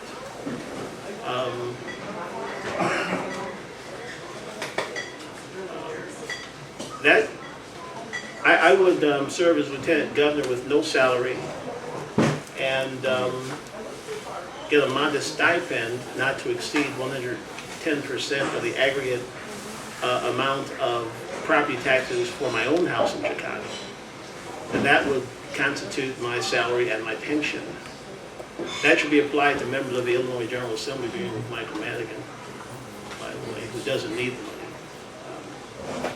And judges in Illinois who receive a pension, as well as members of these commissions and school board members that are, waxing rich at taxpayers' expense in Illinois. Yes. As mayor of the city of Chicago, what will you do about photo enforcement traffic light cameras? Well, I know that a lot of the people in, shall we say, the African American neighborhoods of Chicago are not happy about these cameras. So if what Governor Pat Quinn says is true, that the will of the people is the law of the land, then I have to pay attention to what the people want as relates in this instance to this red light cameras, and I think we should get rid of them pretty much. Yes, sir. You have virtually no chance whatsoever. I'm a transit-dependent person. And if I get hit by a car, any accident over 5 miles per hour, it's going to kill me. Do you think your right to speed is more important than my life? Yes. There is a Jesuit priest by the name of Father Malachi Martin who said that true freedom is really only the freedom to do that which is right. So a person's right to do anything presupposes that what they're doing is the proper thing for them to do. Speeding is proper. Going through red lights is proper. Killing people is proper. Hitting people on bicycles is proper. There is a divine standard of propriety, which people who are tapped into the Spirit of God inherently know in their spirit. So you're going to take the cameras out so we get, we die? We have to weigh the benefits and possible detrimental reality of this, and I think that the benefit of removing the cameras outweighs the detriment of why the cameras were placed there in the first place, ostensibly anyway, to protect the people's car accidents. Okay, let's move on to our next rebutter. Thank you very much. It's interesting that when they made the proposal to tax on the exchanges, the CBOE threatened to leave Chicago. They save lives. I was at the bicycle thing. You know, you got hit by a bicycle? Or Alga. That's good. single life. They're not for people. I don't like to live on my life. They're not for me. All right, Charlie, one fool at a time. Tell me you don't protect kids. Charlie, only the best tasting tuna gets to be star-kissed.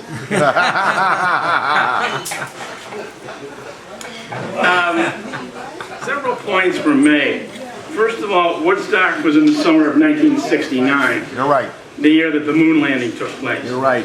1967, I know because I was 13 at the time, was what was at that time called the Summer of Love by, among other outfits, Time Magazine, which had a cover story on that.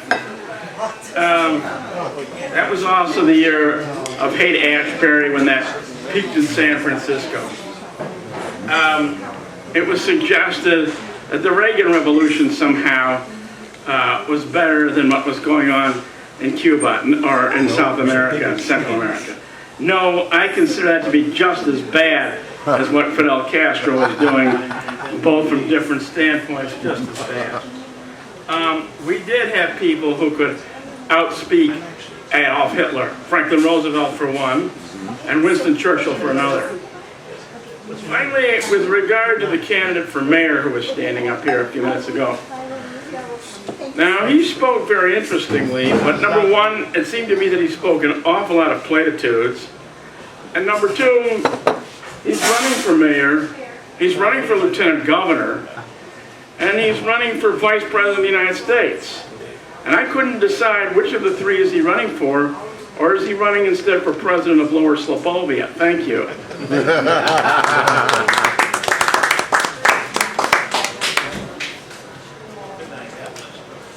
I just wanted to bring out the fact that you made the comment that the Tea Party people wanted no government. And that is a misstatement, and it's very inaccurate. Tea Party people want limited government. That's far different than some people who want complete anarchy. The same thing with libertarians. Libertarians want limited government. That's a far cry from saying people want no government.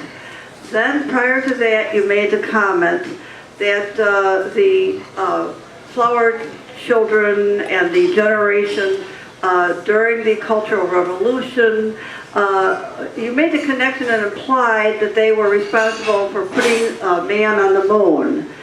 Well, I've got news for you. They did not put the man on the moon. It was the generation prior to them that put the man on the moon. It was people who were far older than them and had a lot more experience than they did.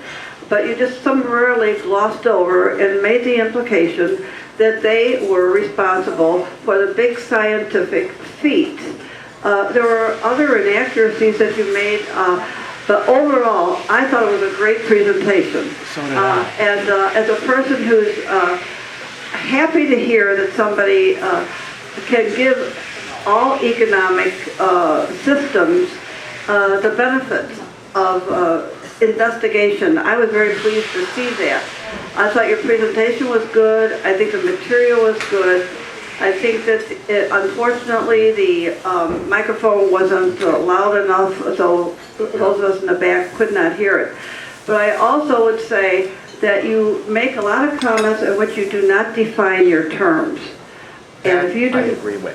Okay, thank you. Because if you don't define your terms, what you mean by a revolutionary, what you mean by nonviolent, what you mean by this, and what you mean by that, there's no way that there's a definite way for people to actually comprehend and to quote you properly. To be quoted properly, people have to know what you do mean when you say certain words. And so that is my rebuttal. Thank you. Thank you very much. Thank you. And one of the people who put man on the moon is sitting right here at this table. Yes. Well, Tim, as usual, there he is. Okay, trying to eat in between. As usual, your presentation was well put together. You had your graphics and your videos and everything else. they've added to the presentation, and I enjoyed it, I must say.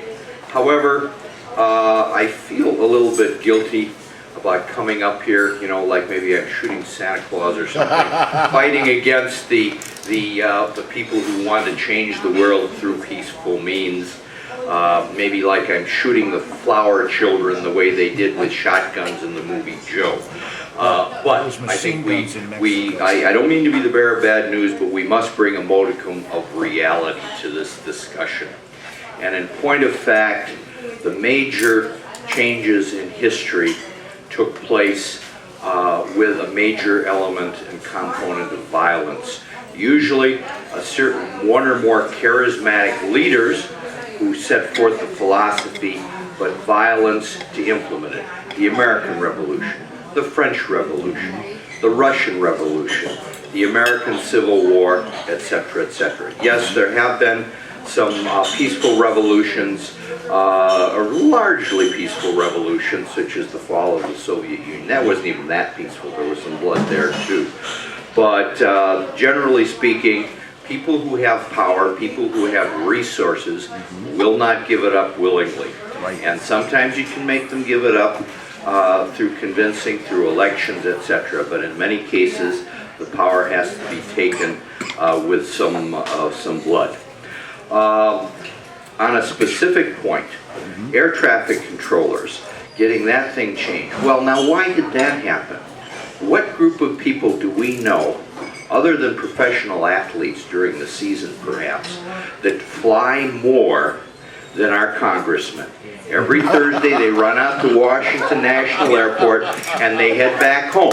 And most of them don't come to major airports like O'Hare and LAX, which will still have plenty of controllers. They go to little podunk airports, and they did not want to be inconvenienced. So they made sure that this situation was corrected. I looked over the list, and while I am skeptical I think it's great, but I'm skeptical of peaceful revolution, there was one particular item that did sound like a good idea to me. Number 22, protest disrobings. Now that sounds interesting. If there are any of those going on, I'd like to know about them. I would like to participate, not in the actual disrobing part, but to go along with my clothes on and give support to those who are. Thank you. You and Pat Butler. Ernie? Open mic up front. Nobody else? Ernie? There's more coming, but let's get some more. Go ahead, Charlie. Oh, all right. All right, I also want to thank Tim for putting together a program here. It's, I'll be eclectic as usual.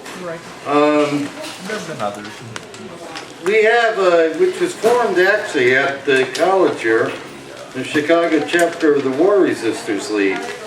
And we've known about Mr. Sharp's work for a number of years because that organization somewhat exists for the purpose of peaceful nonviolent protest. And if you're interested, see me. I can direct you to our website, War Resisters League Chicago, and you can see some of the things that are going on.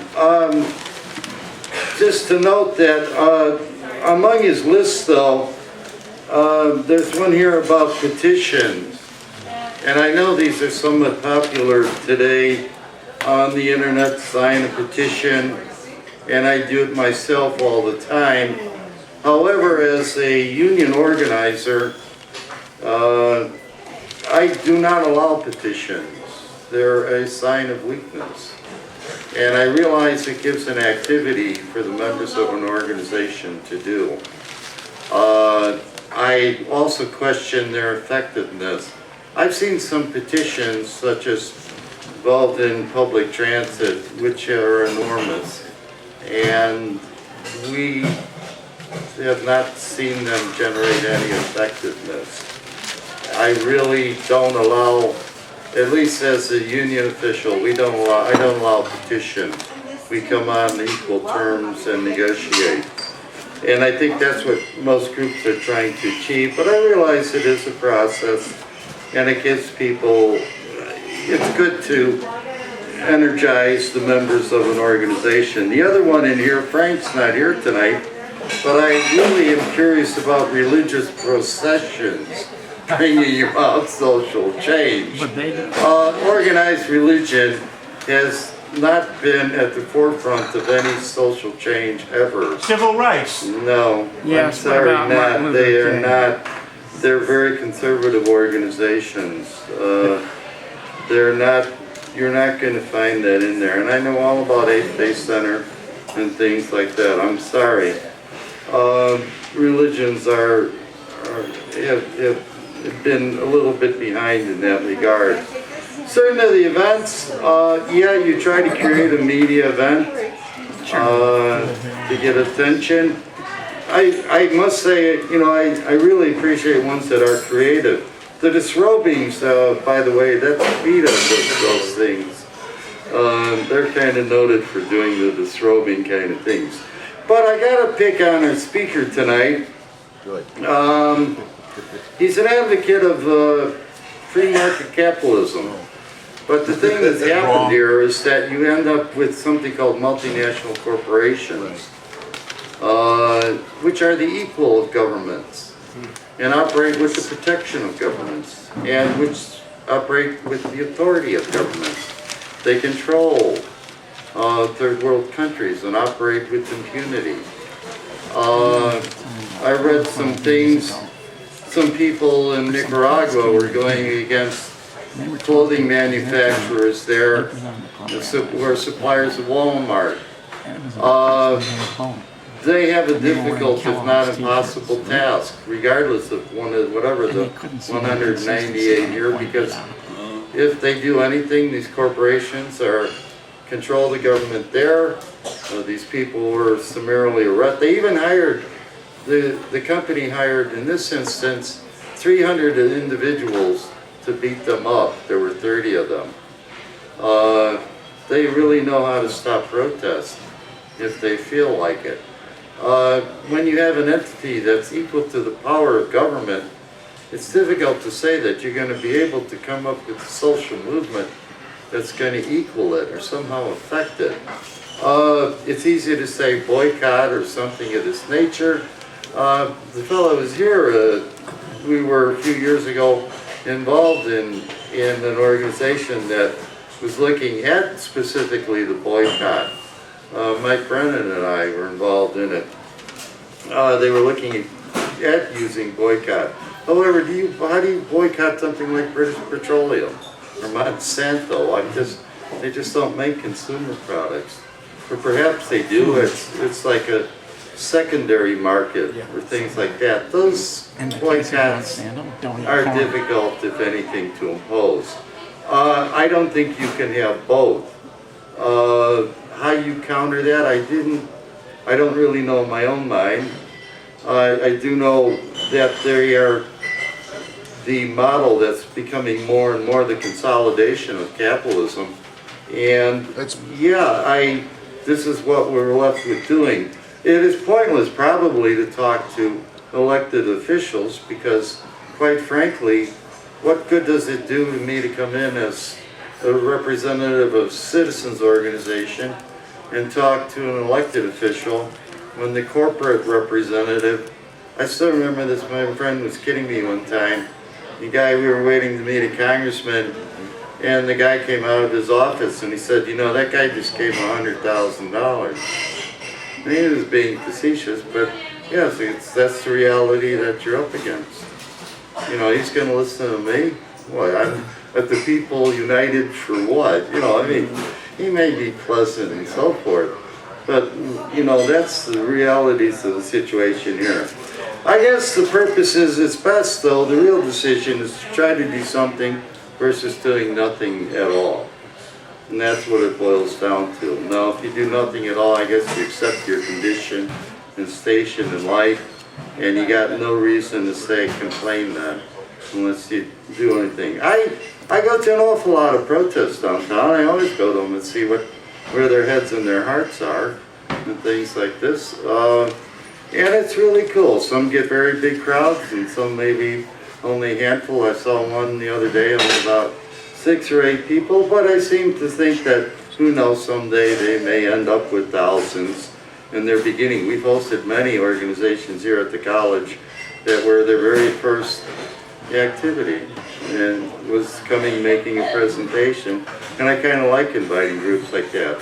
But anyhow, thanks a lot for putting together your program, and more importantly, I hope that as a result of it, somebody's going to join some sort of organization. That's what I do when I talk about public transportation. I say, I don't care which group or this one or that, whether it's your senior group or something like that, to try to interest your organization in public transit and make certain that we get a lot of red lights put in place so that little old ladies can cross the street and not get run down by cars. Thank you.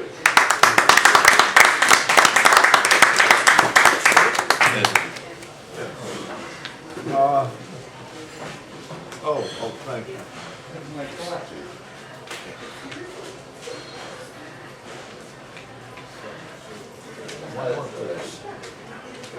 Here comes Jesus. Okay. Neil, you had a question? Well, I like a turn. I've accumulated. Okay, Come on up and get a turn. Just take it. After me, Neil. Just take it. All right. Go up there and have a seat. Okay. In defense of religious organization. I mean, Here comes Jesus. I don't say that all religions are equal or that they're all good, but people hold to various religious principles because they have found some social value in them. And they are very often community organizations. They represent the consensus of those who are members of them or who have attachments to them. The people who know people act together, have commitments to each other, and will support each other and communicate with each other. And that is the basis of community. Without such religious associations about what is important to people, the communities are poorer, and so people, even in the poorest of neighborhoods, are looking for some such organization, some such school of life, and they can find it in a mosque or a temple or synagogue or church, and you have to pray that that will be a useful association, a nonviolent association that will school people in how to be nonviolent people. To some extent, that is true with most religious traditions. And I think that at least it provides a context for examining historically and ethically the concepts by which people act and advocate. So therefore, let's not make disparaging remarks about religious organizations in toto. They are, after all, products of their societies, and their societies have plenty of problems. So you expect that the result of the society and the religious organization might have a few problems too. Pray for them. That's what Christians do anyway. We pray for them all. We pray for ourselves. We will pray for you. Okay. All right.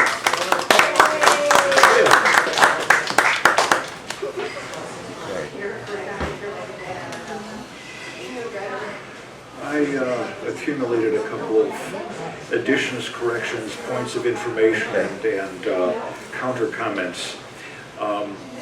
As the people who recognize me already know, I think words are very important. I'm very interested in words.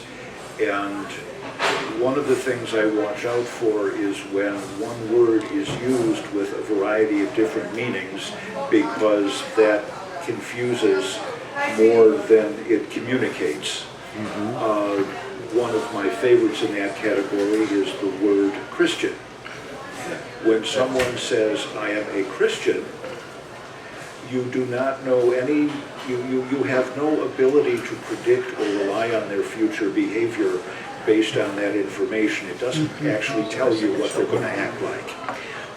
And this applies to, quote, religion, unquote, in general. Very often it's an excuse. Often it's an unconscious, unaware excuse. But the word religion all by itself is usually insufficient to communicate with any clarity. Another point, someone said that Monsanto is not in the consumer market. That's not entirely correct. Monsanto manufactures much of the food you live on, and they are moving toward a monopoly where their objective is literally to own food. 5 minutes won't do to cover that, but I make the point. Somebody was talking about politicians, and I inadvertently ran a very small experiment myself last election season. I was trying to boil down some of my opinions to snappy bumper stickers, and the one-liner that I came up with that far and away got the most reaction and the most grins and the most responsive people was, the whole point of the good cop is that he's working for the same boss as the bad cop. And for whatever it may be worth, that is my take on our most recent presidential election. But the largest point I wanted to bring up, and it's a tangent from a tangent, but we're all in this boat together. So someone talked about the gigantic transnational corporations being as big and powerful as governments. In fact, you're not keeping up with the news. The transnational corporations are formally surpassing governments in their powers. One of the clauses in our Constitution, which is being exploited as a terrible Achilles heel, is that the Constitution very explicitly says that international treaties, which only need Senate ratification, are the law of the land equal to the Constitution itself. And we are in the middle of a period, or I hope it's the middle, where I don't know how close to the beginning we still are, when massive changes in allocation of power and allocation of veto and unbalancing of powers is being put into international treaties. Right now, there's a treaty under negotiation called the Trans-Pacific Partnership, which has a number of clauses which make corporations superior to transnational corporations superior to our federal government. With treaties like NAFTA, we have already had cases where things like environmental laws or fair labor practices have been taken to court as restraint of trade and lost, because the treaty gives the corporations the right to do that. And as I said, and as I think you can verify, this is not an area which is getting frantic front burner attention, but in terms of real power and institutions, this is one of the vital fronts in our current struggles.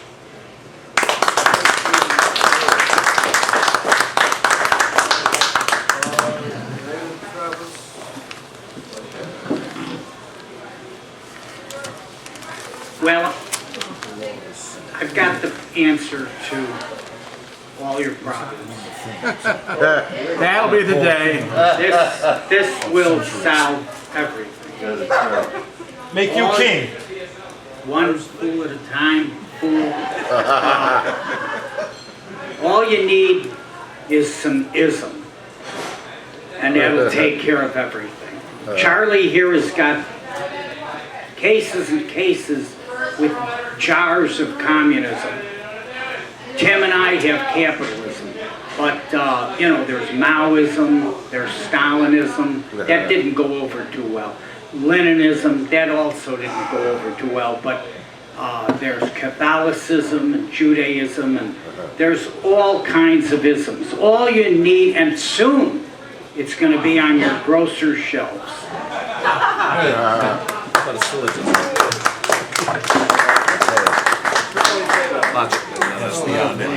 All right. Clean it up.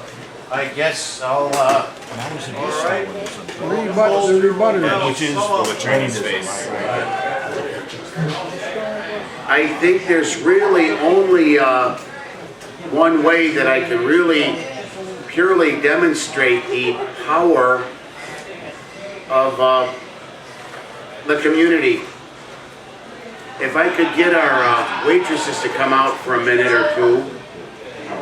If I could get our waitresses to come up front for a minute or two, I'd love to have all of you guys come up for just a brief second, if it's possible. Okay.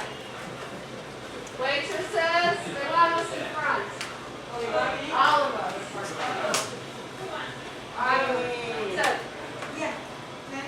Tip.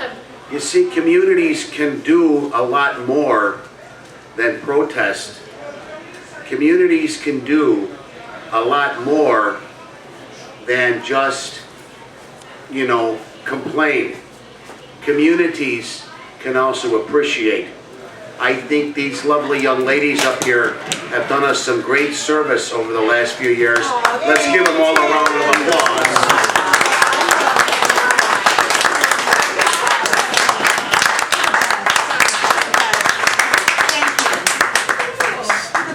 It works. Thank you.